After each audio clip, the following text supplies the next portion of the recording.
Chapter 8. Be strong but flexible, bend instead of breaking. Do not let your fire go out. Spark by irreplaceable spark in the hopeless swamps of the not quite, the not yet, and the not at all. Do not let the hero in your soul perish in lonely frustration for the life you deserved and have never been able to reach. The world you desire can be won.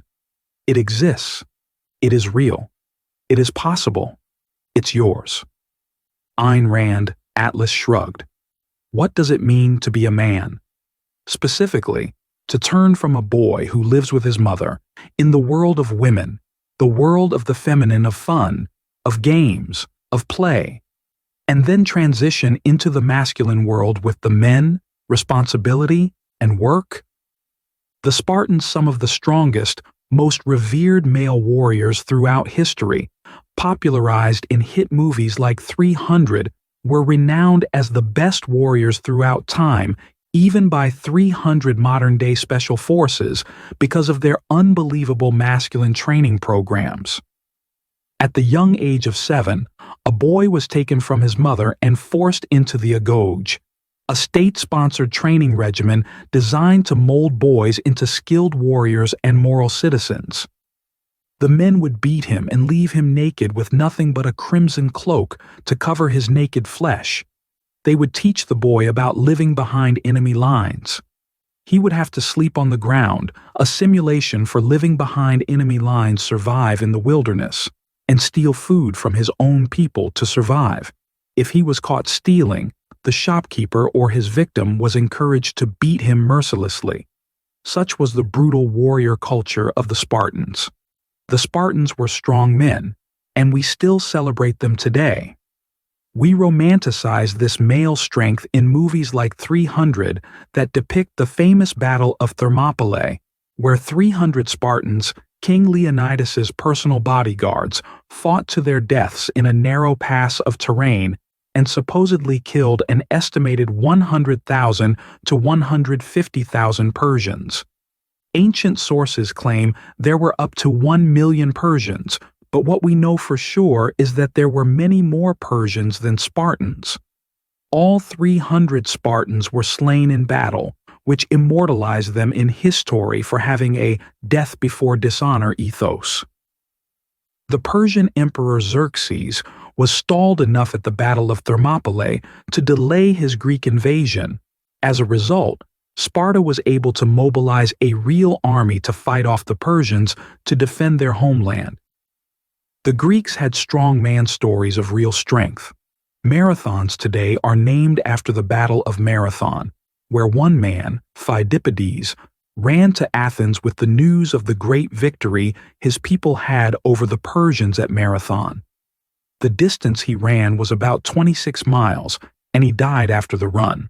This is depicted in the 2014 film entitled 300: Rise of an Empire. These amazing stories and amazing strength show the duty and importance of a man's brutal and violent work in history, and reinforce the fact that men have historically lived short, brutal lives as expendable genetic fodder for the wars of history, while women have lived long, brutal lives as slaves, captured women, and sexual conquests if their men were killed in battle. We humans have a long history of brutal violence, mutilation, and enslavement of others. In the last century, we have toned such violence down in the Western world, but the violence and slavery still exists around the world today. Hard times create strong men, and in the violent pages of history are recorded stories that were hard for both men and women. The Spartan queen in the movie 300 mentions what it takes to be a real man several times in the movie. She is tough as nails, killing the men who betray her husband with nothing but a short dagger and her bare hands. The Spartan women were much tougher than the snowflake men of today, but life was so much harder in the warrior culture of Sparta. I will not romanticize the Spartan culture. They were excellent warriors, but also rigid in their thinking, to the point of Sparta's demise. They would fight to the death and never retreat. This led to a small city-state of Sparta that could not really expand territory or influence, but rather only hold ground and contract over time. Sparta was hard to invade, but it could not become the mighty Roman Empire of the future because of the Spartans' rigid thinking. Sometimes strength comes from the ability to bend without breaking, but being able to flex is much stronger than being brittle and snapping under pressure. It is not the strongest of the species that survives, nor the most intelligent. It is the one most adaptable to change. Attributed to various sources derived from Charles Darwin's On the Origin of Species, the hardness of the rigid warrior philosophy also led to the demise of Sparta because their never surrender and fight to the death mentality was too one-dimensional, and they started losing wars. The great warriors of Sparta eventually became irrelevant to modern warfare and history. Is Sparta a military power today? No. A pint of sweat will save a gallon of blood. General George S. Patton. Sweat saves blood, blood saves lives, but brains saves both. Erwin Rommel. What is a better mentality than rigidly fighting to the death is to be more like the legendary Erwin Rommel, the Desert Fox, a professional German infantryman in World War I and later a field marshal in World War II, who was admired by the Allies and the Axis soldiers alike. He was one of the most brilliant military minds in history, and both his allies and enemies knew it during his time. Rommel was a German, but not a Nazi. He was also extremely flexible in his battle plans and tactics. Hitler would want his supermen, the Waffen-SS, and his other military divisions to relentlessly fight to the death like the suicidal Japanese soldiers. Rommel would ignore those orders in favor of saving the army so they could fight again another day. A master of surprise attacks and prompt retreats, Rommel pierced through his enemy's lines by surprise, causing confusion, and then promptly retreated, drawing his enemies into kill zones of flak 88mm anti-aircraft cannons that were meant to shoot down planes, but were just as good at piercing the armor of enemy tanks. Rommel was resourceful and used whatever weapons he could find to use in unconventional ways that the enemy was never expecting.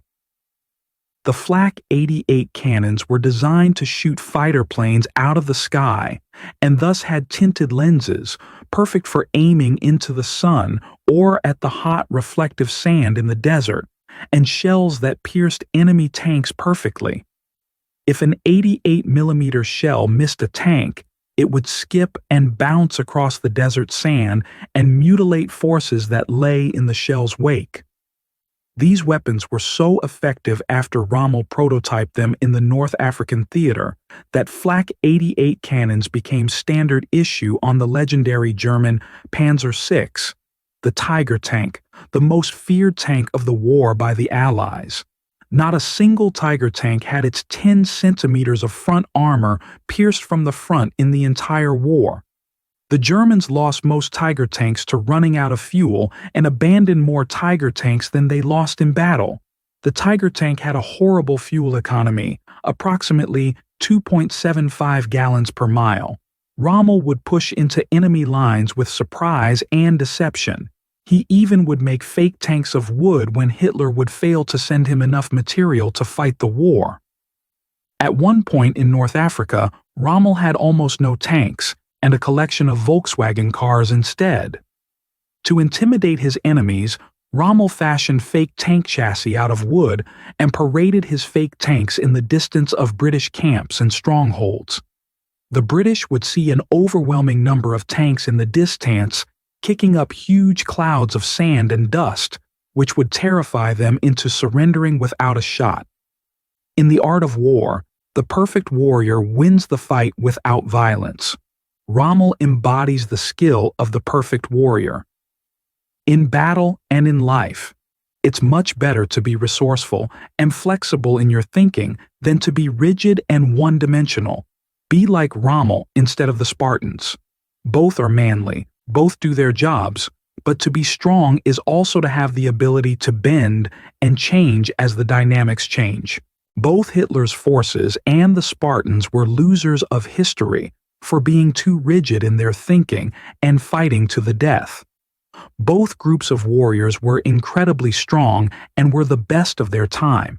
Both succumbed to rigid thinking with not enough resourcefulness and flexibility.